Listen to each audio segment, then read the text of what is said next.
topic, how to design cloud services, we will take a look at the AWS Well-Architected Framework.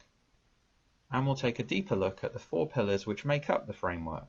And these are security, reliability, performance efficiency, and cost optimization. We'll then take a look at where you can find more information about designing cloud services for Amazon. And we will look at the AWS Quick Start reference deployments, and where you can find out real-life examples about how real businesses are using Amazon Web Services. So let's start by looking at the AWS Well-Architected Framework. Now this was introduced because building cloud infrastructure services is vastly different to what you're used to with on-premise infrastructure. So AWS created this framework to help you understand the pros and cons of decisions you make while building systems on AWS. The AWS framework documents a set of foundation questions that allow you to understand if a specific architecture aligns well with cloud best practices. And there's 5 principles it helps you with. The first of which is stop guessing your capacity needs, test systems at production scale, lower the risk of architecture change, automate to make architecture experimentation easier, and allow for evolutionary architectures. And we'll take a look at each of these in greater detail. So firstly, let's take a look at stop guessing your capacity needs. Now imagine you're designing a brand new application for your business. All the infrastructure decisions you will make are made using estimates, which are basically guesses. If you overestimate, you might end up buying too much hardware and have a fleet of expensive idle resources. Conversely, you might underestimate and have to deal with the performance implications of limited capacity. With cloud computing, these problems go away, as AWS helps you eliminate the guesswork in your infrastructure capacity needs. You can use as much or as little capacity as you need and scale up and down automatically depending on your demand. The cloud allows you to test systems at production scale. Traditionally, in a non-cloud environment, it's usually very difficult to fully test new products or services in development, as it's cost prohibitive to have like-for-like environments, or you just don't have the resources available. Personally, I've lost count how many projects I've worked on when things have gone wrong as soon as the product's gone live, due to insufficient testing. With the cloud, you can duplicate environments on demand, and when you've completed your testing, just shut them down, and you only have to pay for the time the test environment was up and running. So you can test fully before you go live in production. AWS allows you to lower the risk of architecture change, as you can automate the creation of test environments. So you can emulate your production configurations and carry out testing against comparable environments. You can also remove testing bottlenecks where various teams are lining up to use your test environments. As with AWS, you can cheaply spin up as many test environments as you need and ensure that all the production changes have been sufficiently tested. You can automate to make architecture experimentation easier. If you need to make a change to production but not sure what the impact will be, well, you can automate the creation and replication of your systems at low cost and low effort to test these changes. You can then audit the impact, and then, if necessary, you can revert the changes and try again. With AWS, you can allow for evolutionary architectures. In a traditional environment, architecture decisions are often implemented as a static, one-time event that you have to live with during the lifetime of a system. But with the cloud, the capability exists to automate and test on demand to lower the risk of design changes. So you can implement new innovations and features easily. What this means is you aren't stuck with last year's technology, and you can implement new technology as soon as it comes out.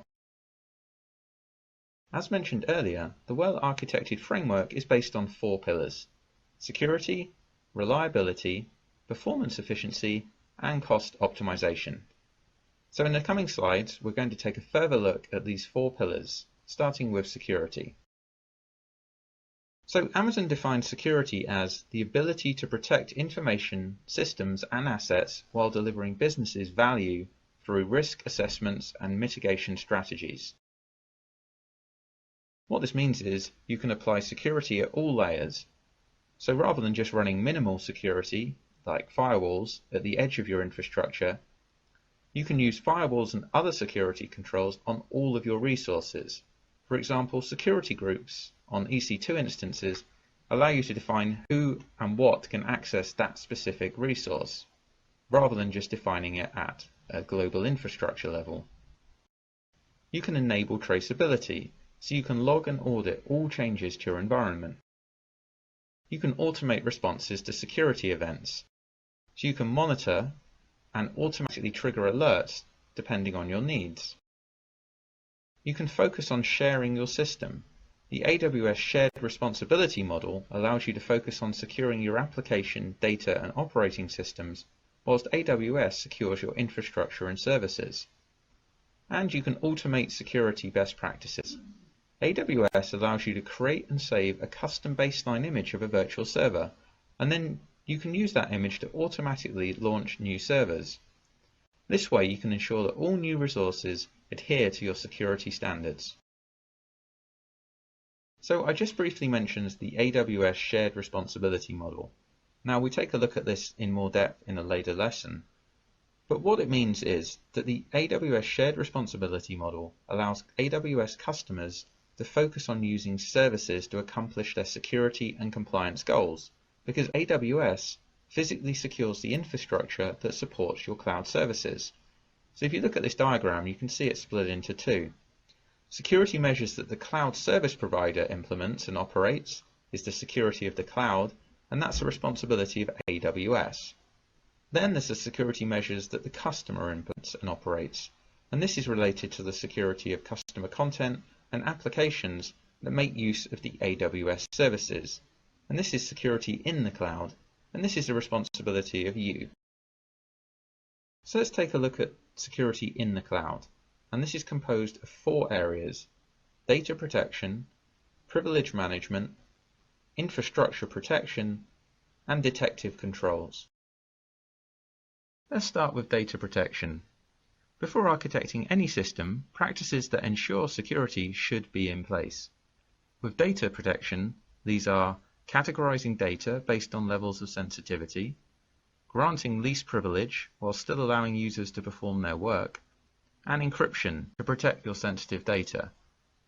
If you're storing customer credit card data, obviously this needs to be categorized as sensitive and it needs to be encrypted. But log files from a daily maintenance task wouldn't need this level of security. Now there's a number of tools AWS offers to assist you with this. AWS makes it easy to encrypt data and manage keys and key rotation using IAM and Key Management Service.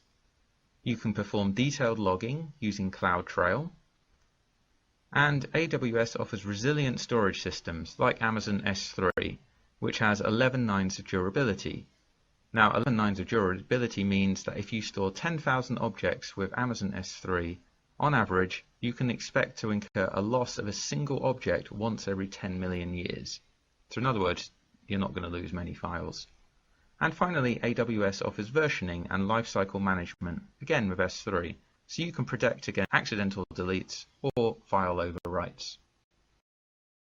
Now, a central part of any information security program is privilege management, so that you can ensure that only authorized and authenticated users are able to access your resources, and that they can only access them in a way that is acceptable.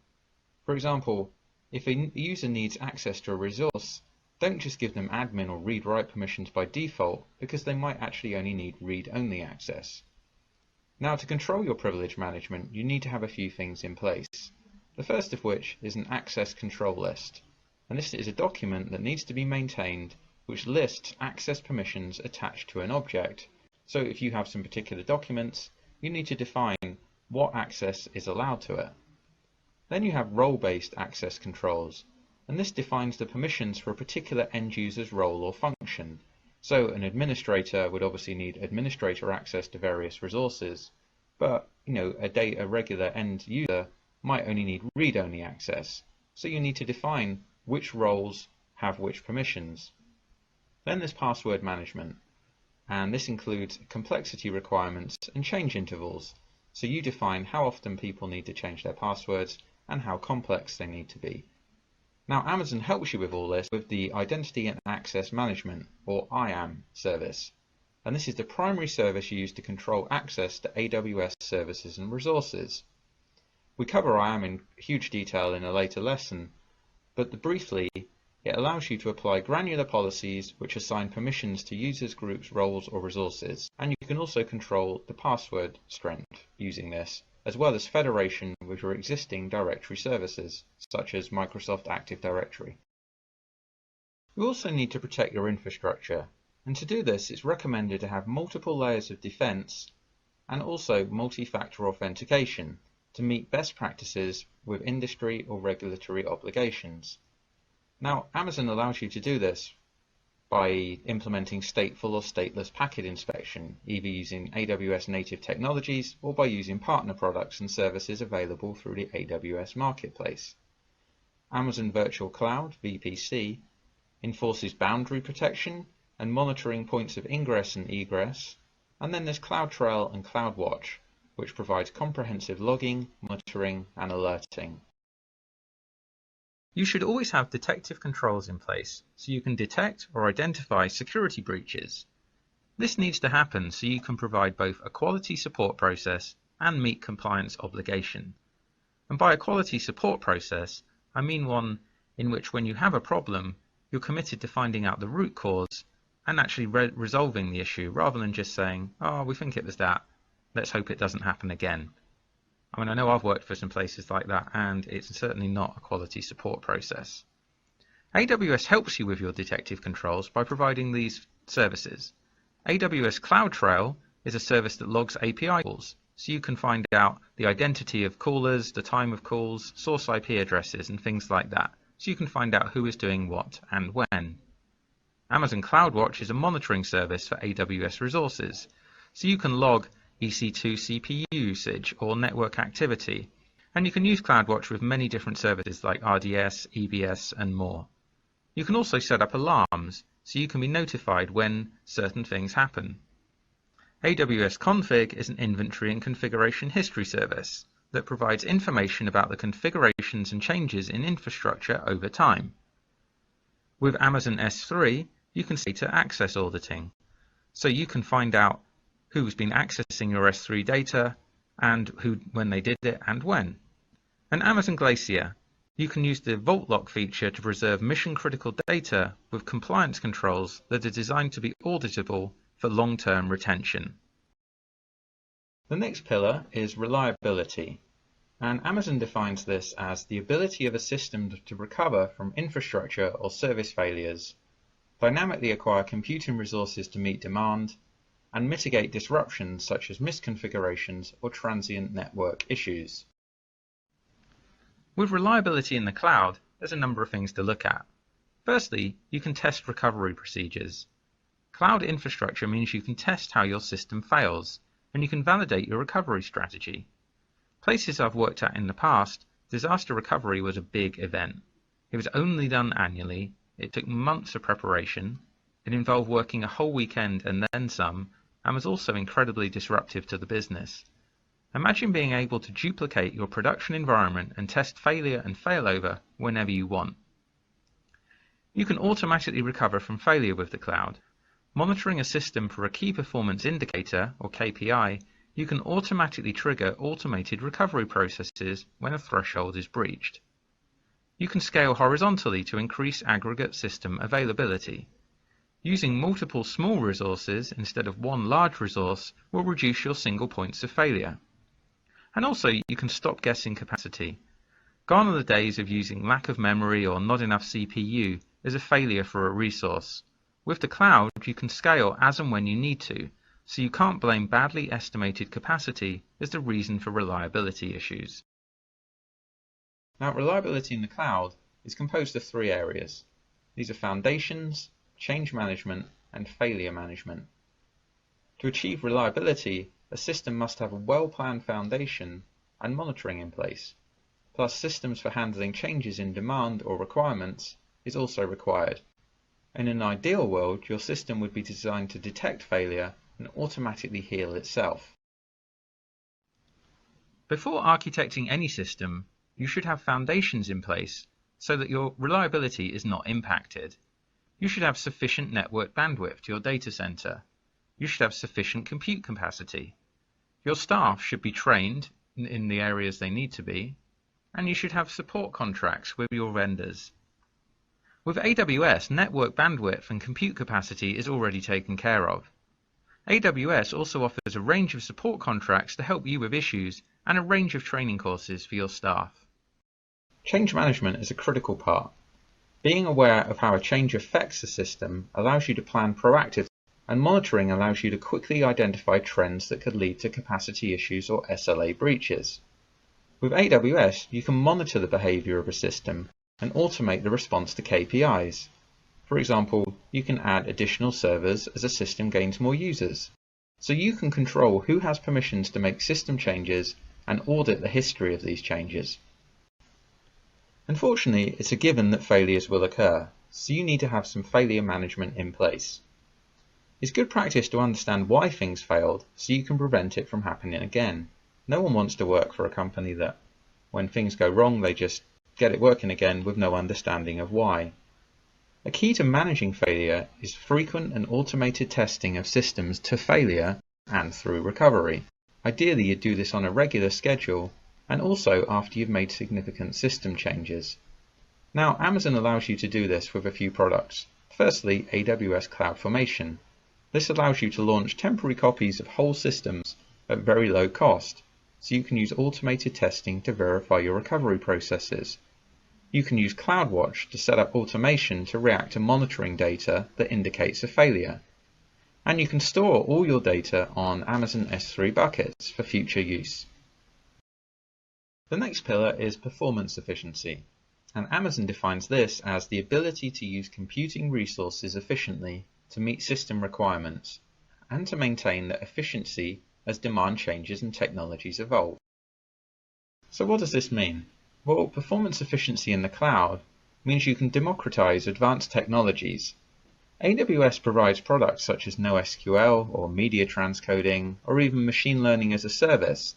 So rather than your IT team having to learn how to host and run these new technologies, AWS does it for you. You can go global in minutes. AWS allows you to easily deploy your systems in multiple regions around the world with just a few clicks of your mouse. So this leads to lower latency for your customers. You can use serverless architectures in the cloud, which remove the need for you to run and maintain servers to carry out traditional compute activities. For example, storage services can act as static websites, which remove the need for web servers. And you can also use serverless technologies such as Lambda or Elastic Beanstalk. And you can also experiment more often. With virtual and automatable resources, you can quickly carry out comparative testing using different types of instances, storage, or configuration. So performance efficiency in the cloud is composed of 4 areas: compute, storage, database, and something called space-time trade-off. And let's take a look at each of these. With the cloud, finding the optimal server configuration for a product will vary based on application design, usage patterns, and configuration settings. Traditional IT infrastructure requires making estimates in advance, which can lead to incorrect server configurations and lower performance efficiency. AWS is virtualized, so you can quickly change the EC2 server configuration to increase its performance efficiency.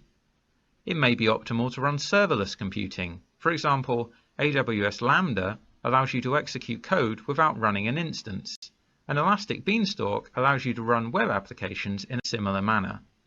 From an operational standpoint, you should have monitoring in place to notify you of any degradation in performance.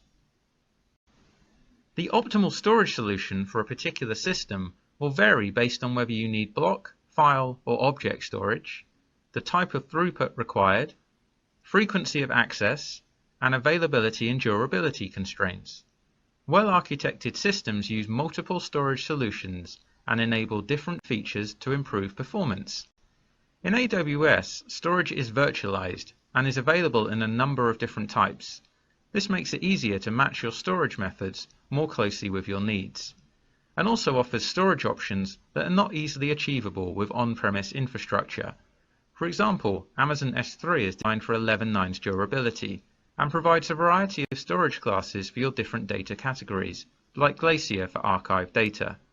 EBS and EFS offer numerous options for your EC2 instances based on the level of performance you require from your storage. The optimal database solution for a particular system can vary based on requirements for consistency, availability, partition tolerance, and latency. Many systems use different database solutions for various subsystems and enable different features to improve performance. Selecting the wrong database solution and features for a system can lead to much lower performance efficiency. Now, for database usage, you need to be able to monitor them, test them, and also you need to have some database platform knowledge. But Amazon makes this much easier for you, as it provides a suite of Amazon Relational Database Services, which are fully managed relational databases. For example, Amazon DynamoDB is a fully managed NoSQL database that provides single-digit millisecond latency at any scale. Amazon Redshift is a managed petabyte-scale data warehouse that allows you to change the number or type of nodes as your performance or capacity needs change.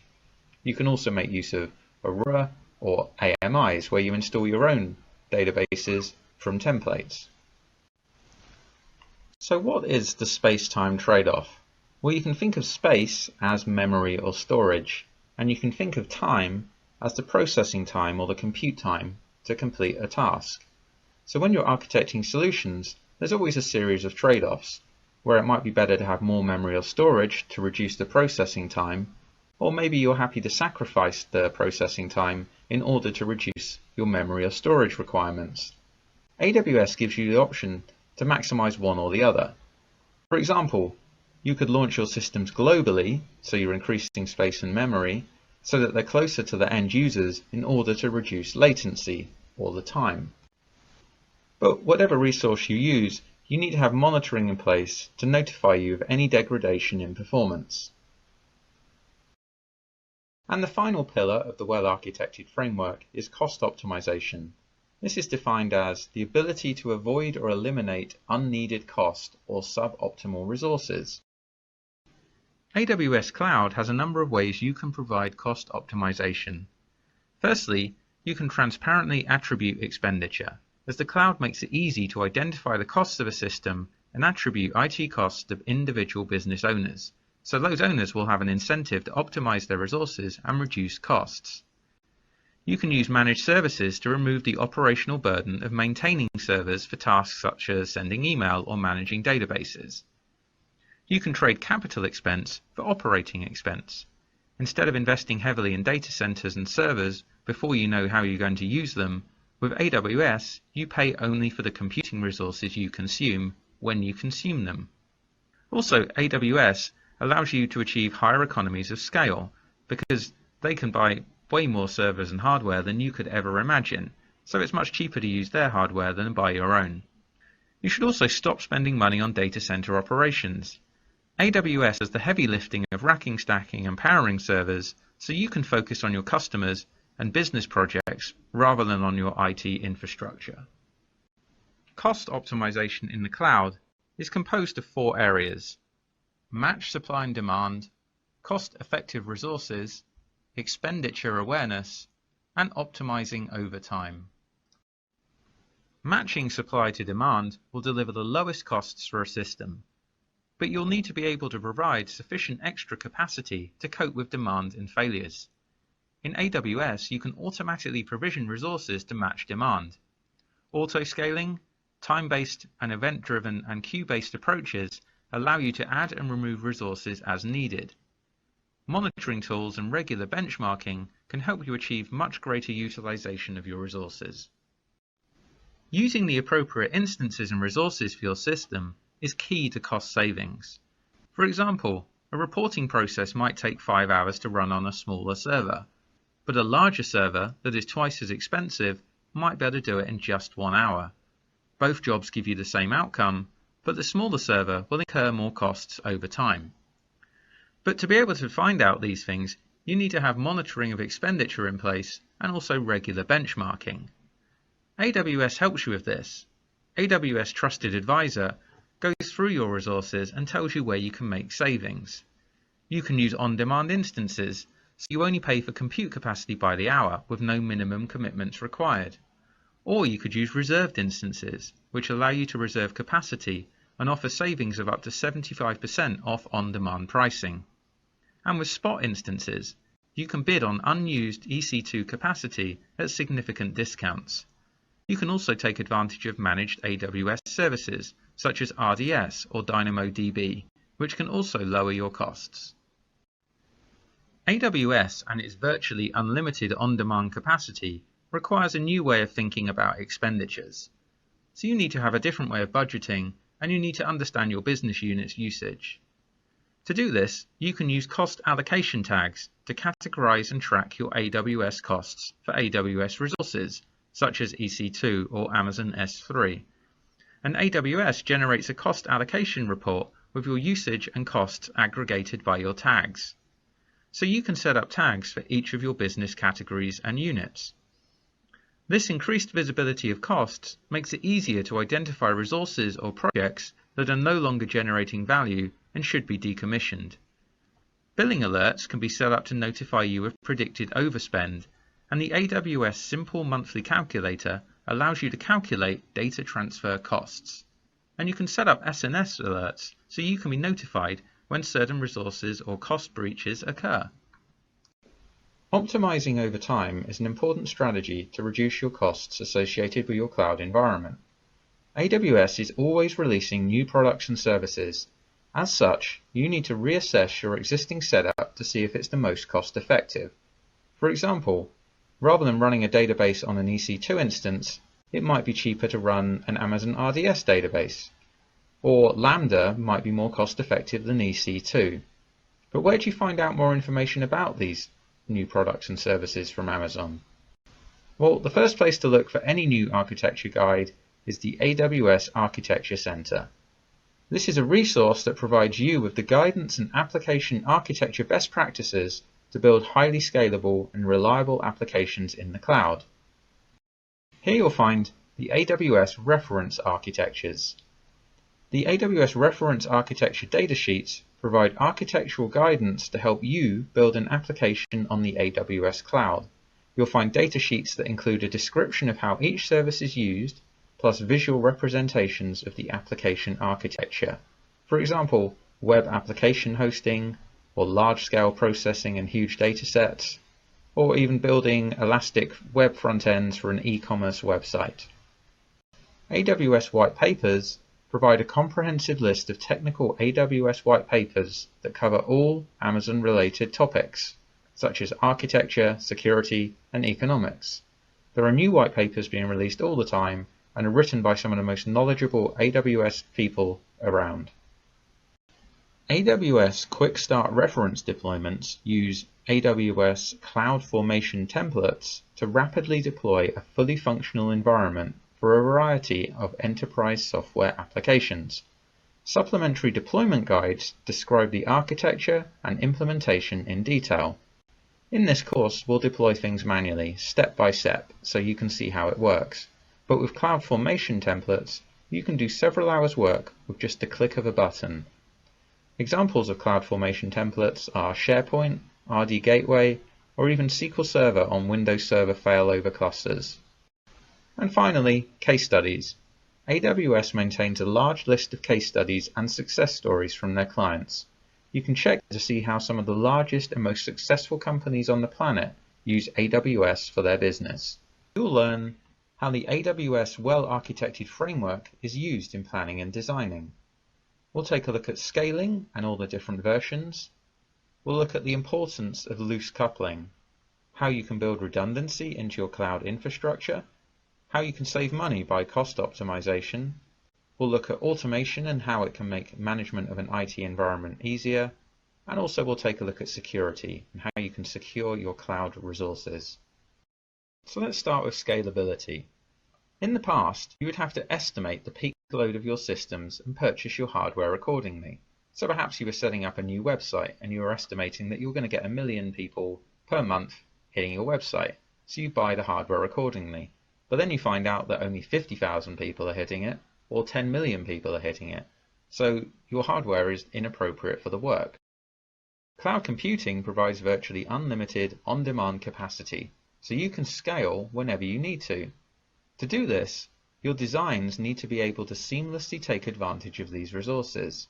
And there are two ways to scale, vertically and horizontally. Vertical scaling means increasing the specifications of an individual resource. For example, increasing the memory or the number of CPUs on a server. With AWS, this is easily achieved with a restart of your virtual server, so that it resizes to a larger or smaller instance type. The advantage of this approach is that it's very easy and requires little thought in the short term. However, this type of scaling can eventually hit a limit and sometimes be cost inefficient, especially if you scale up to some very large instances. Horizontal scaling means increasing the number of resources rather than the specifications of each individual resource. For example, adding additional web servers to help spread the load of traffic hitting your application. This is a great way to build applications that leverage the elasticity of cloud computing. However, not all architectures can distribute their workload to multiple resources. A stateless application is one that needs no knowledge of previous interaction and stores no session information. An example of this would be a web server that provides the same web page to any end user. A stateless application can scale horizontally as any request from any end user can be serviced by any of the available compute resources. You can add more resources as required and then remove them when the capacity is no longer available. Stateless applications do not need to be aware of their peers. All that is required is a way to distribute the end user sessions to them.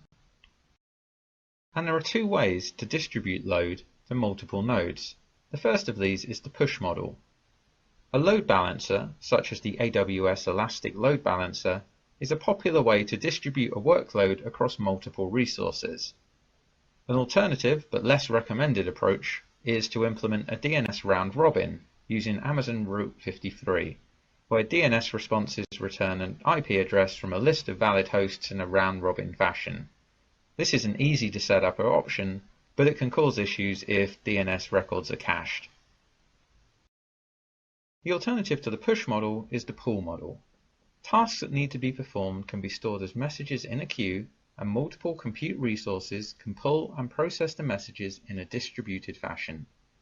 Examples of this are big data processing scenarios, where many servers work to analyze data and return results, or media file conversion processes, where multiple servers convert the files as they arrive. Amazon SQS or Amazon Kinesis are services that can provide pull model load balancing. Most applications need to maintain some kind of state information. For example, an automated multi-step process will also need to track previous activity to decide what its next action should be. You can make components in your architecture stateless by not storing anything on the local file system, and instead storing user or session-based information in a database, like DynamoDB or MySQL, or on shared storage, like Amazon S3 or EFS.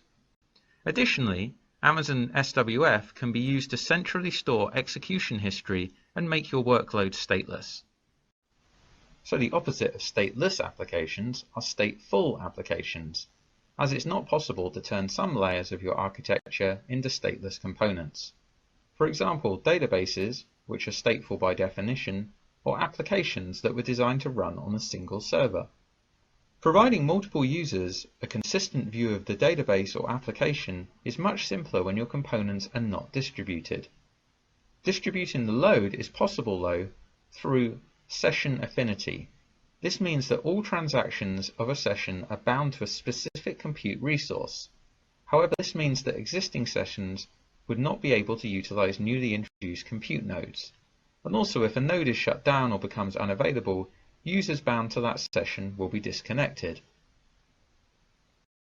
For situations when you need to process large amounts of data, it's always beneficial to see if a distributed processing approach can be used. Imagine a task that requires a huge amount of data processing.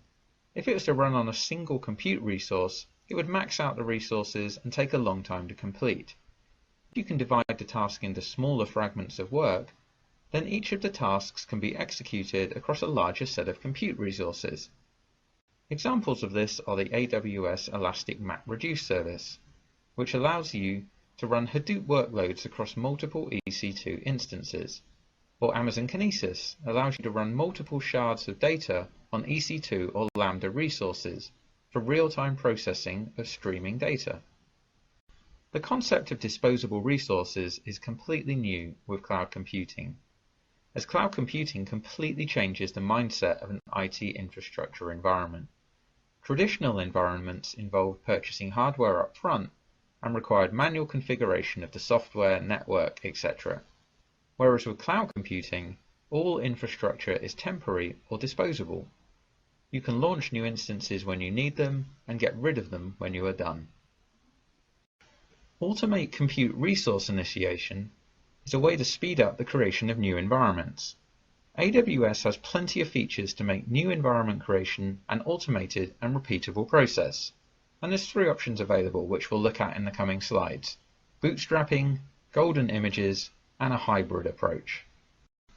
Bootstrapping means you can take a newly launched AWS resource with its default configuration and then execute automated scripts to install software or copy data to bring that resource to a required state. So you could launch an EC2 instance and copy data on so that it becomes a web server. Scripts can be parameterized so that different environments, production or development, can be initiated easily. With AWS, bootstrapping can be achieved with your own scripts, Chef or Puppet, ops work, lifecycle events, or CloudFormation. Golden images mean you take snapshots of your EC2 instances or RDS instances or even EBS volumes, and they can be used to launch new instances. These EC2 instances can also be customized and saved as AMIs, Amazon Machine Images, and then you can launch as many instances as you want from this template. If you have an on-premise virtualized environment, you can also use AWS VM Import-Export to create your own AWS AMIs. The hybrid approach makes use of both bootstrapping and golden images. You can launch new instances from a golden image, but then bootstrap to configure other actions. Basically, with AWS, you are only restricted by your imagination or coding skills. AWS assets are programmable, so you can apply all these techniques and principles that we've just talked about to entire environments and not just individual resources, so you can completely rethink the way you work your IT infrastructure. Automation is a big part of planning and designing cloud infrastructure. AWS allows you to reduce the level of manual interaction in your environment. Using automation, you can react to a variety of events without having to do anything. Let's take a look at some examples. AWS Elastic Beanstalk. Developers can upload their code and the Beanstalk service automatically handles resource provisioning, auto-scaling, load balancing, and monitoring. EC2 Auto Recovery. In some situations, you can use auto recovery to automatically recover an EC2 instance if it becomes impaired.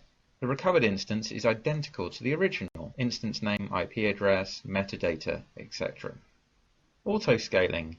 You can automatically add resources to cope with demand spikes and decrease again during quiet times. CloudWatch alarms and events. CloudWatch can send SNS notifications to alert when a particular event occurs. For example, CPU usage is too high. The notifications can be used to perform follow-up actions, like run a Lambda function. OpsWorks lifecycle events. You can continually update your instance's configuration to adapt to environment changes. For example, if a new database instance is added to your environment, then an event can automatically trigger a chef recipe that points existing applications to the new server. Loose coupling is an important concept. Applications should be designed so that they're broken into smaller, loosely coupled components. The desired outcome is that a failure in one component should not cause other components to fail. This is achieved through a variety of measures. Firstly, well-defined interfaces. By ensuring that all components only interact with each other through specific technology-agnostic interfaces, for example RESTful APIs, will result in being able to modify resources without affecting other components. Amazon API Gateway is a fully managed service for APIs, which you can do this with. Loose coupling needs services to be able to interact with each other without having any prior knowledge of their existence. For example, imagine two servers communicating on hard-coded IP addresses. Then the addition or modification of resources will result in manual interaction to update the configuration. However, loosely coupled infrastructure is an essential ingredient in making the most of cloud computing elasticity. The easiest way to achieve this is to use an elastic load balancer service to provide a stable endpoint for all your services. This way, they don't have to worry about each other, the elastic load balancer does that for them. Rather than use synchronous integration, where server A completes an action and passes it to server B, which then passes it to server C, asynchronous integration involves the use of an intermediate storage area, like an SQS queue. This approach means that when a server A completes its action, it sends a notification to SQS. This way the compute resources are decoupled and not directly linked to each other. This means you can easily add or remove resources without having to update the configuration of the existing compute resources. Designing applications to fail gracefully allows other resources to continue a service without causing a complete outage. Examples of this would be if your primary website fails, the Route 53 DNS failover feature points your users to a backup site hosted on a static website on Amazon S3. The idea is to continue to provide a service even if it isn't the full experience. Traditional IT infrastructure involves developing, managing, and operating applications with a wide variety of underlying technology components. AWS isn't just about EC2 instances. There are a suite of products to do everything mentioned and a lot more besides, to help you lower your IT costs and allow you to move faster as an organization. For example, managed services. AWS provides many services that are fully managed: databases, machine learning, analytics, search, email, etc. This lessens the burden on your IT infrastructure department. RDS databases mean you don't have to worry about backups, fault tolerance for your simple databases. S3 allows you to store as much data as you need without having to concern yourself with capacity management. Serverless architectures. You can reduce operational complexity of your applications through the use of serverless architectures. Tools such as the Internet of Things, Lambda, S3, Beanstalk all allow you to run your applications without paying for any server infrastructure. In a traditional IT environment, the type of database in use is typically restricted by constraints on licensing, support capabilities, hardware availability, and things like that. AWS provides you with multiple managed database server options that remove these constraints, meaning that you can choose exactly the right database for your needs rather than making use of what is available to you. AWS offers fully managed, easy scalable services for relational databases, NoSQL, data warehouses, and search functions that provide fully managed, easily scalable services that can create synchronously replicated standby instances in different availability zones. And they'll also automatically fail over without the need for manual intervention. We'll cover databases in a whole lesson later on in this course. Now we'll take a look at redundancy. Introducing redundancy will ensure your systems are highly available so they can withstand the failure of individual or multiple components, for example hard disks, servers, or network links. Introducing redundancy will remove single points of failure from your systems. This is achieved by having multiple resources for the same tasks in either standby or active mode. Standby redundancy is often used for stateful components like databases. The standby resource becomes the primary resource by it failing over to it. The standby resource can be brought online only when required to save cost, or it can already be running to speed up the failover process and minimize the outage. Active redundancy is where multiple redundant compute resources share requests and are able to absorb the loss of one or more of the instances failing.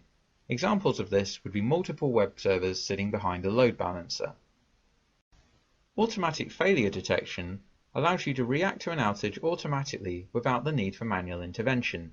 Services like Elastic Load Balancer and Route 53 let you configure health checks so you can automatically route traffic to healthy resources. For example, setting up a health check to test for a HTTP 200 response, which means OK, would allow AWS to know if a node is healthy or not. Services such as OpsWorks, Elastic Load Balancer, and EC2 Auto Recovery will let you replace unhealthy resources with brand new healthy ones. Durable data storage is an important part of planning your cloud resources. Replicating your data to other sites or resources will protect its availability and integrity. There's 3 ways you can replicate your data: synchronously, asynchronously, or quorum-based. Synchronous replication ensures that your data has been durably stored on both the primary and replication locations. Any write operation will only be acknowledged as complete when this has taken place. This should only be used on low latency network connections where absolutely necessary to try to ensure maximum performance. Asynchronous replication decouples the primary node from the replica so that a write operation doesn't have to wait for any acknowledgement. This can introduce a replication lag but does not impact performance. And from personal experience, I've seen the difference between synchronous and asynchronous replication changing performance as much as 100%. Quorum-based replication is a mix of both synchronous and asynchronous replication. Replication to multiple nodes is controlled by defining the minimum number of nodes that must participate in a successful write operation. So if you have a cluster of 4 replicas, you can say, I need confirmation from at least 2 of them before the acknowledgement is sent back to the end user. A traditional data center failover scenario involves failing over all your resources to a secondary distant data center. Because of the long distances between the 2 data centers, synchronous replication is often impractical, slow, and usually involves data loss and isn't tested very often.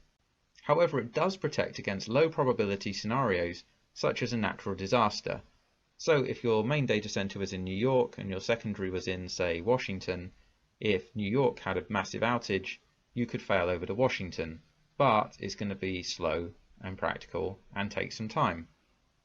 A more likely scenario is a shorter interruption in your data center, which isn't predicted to be too long.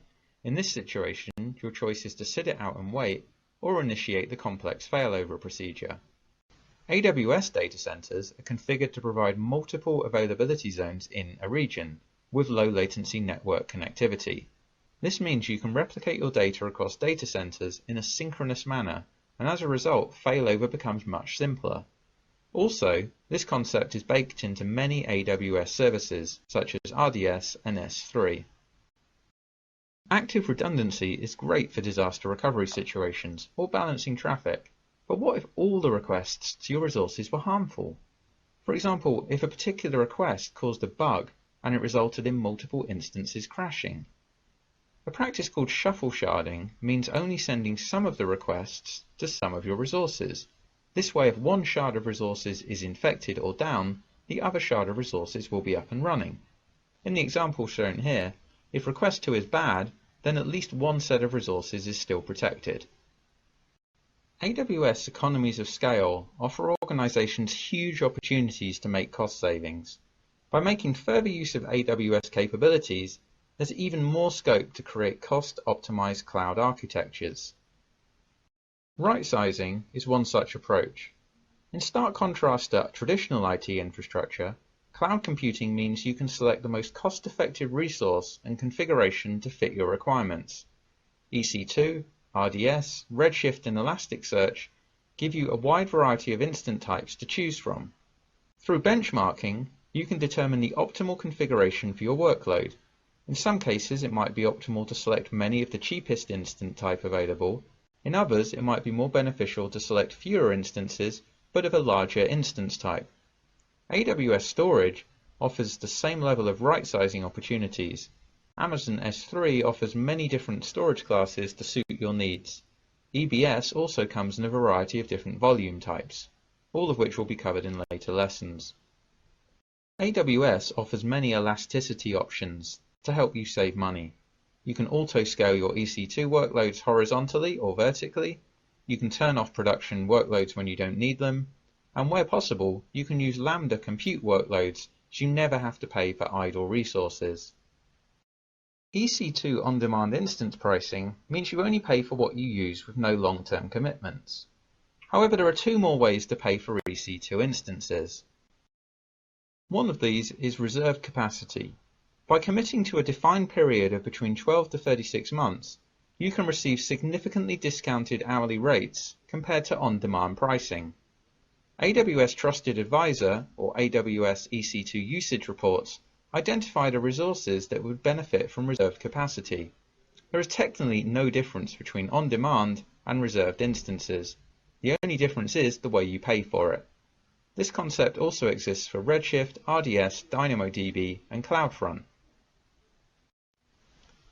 EC2 spot instances are ideal for workloads that have flexible start and end times, as you are allowed to bid on spare EC2 computing capacity, and spot instances are often available at significant discounts compared to on-demand pricing. Your EC2 spot instance is launched when your bid exceeds the current spot market price, and it will continue to run until either you terminate it or the spot market price exceeds your bid. When the latter happens, your instance is terminated, and you'll not be charged for the partial hour that it was running. So there's three strategies to use for spot instances. There's the one we've just discussed, which is bidding. You could bid much higher than the spot market price for as long as the instance runs. This way, even if the market price spikes occasionally, you'll still make a saving overall. The mix strategy. AWS recommends designing applications that use a mixture of reserved, on-demand, and spot instances. This way you can combine predictable capacity with opportunistic access to cheaper additional compute resources. And then finally, there's spot blocks. AWS allows you to bid for fixed duration spot instances. These have a different hourly pricing, but allow you to define a duration requirement. If your bid is accepted, your instance will run until you terminate it or the duration ends. Now let's take a look at caching. Caching data means storing previously calculated data for future use, so you don't have to recalculate it again. There's two approaches. Application caching. You can design applications to store and retrieve information from fast managed in-memory caches.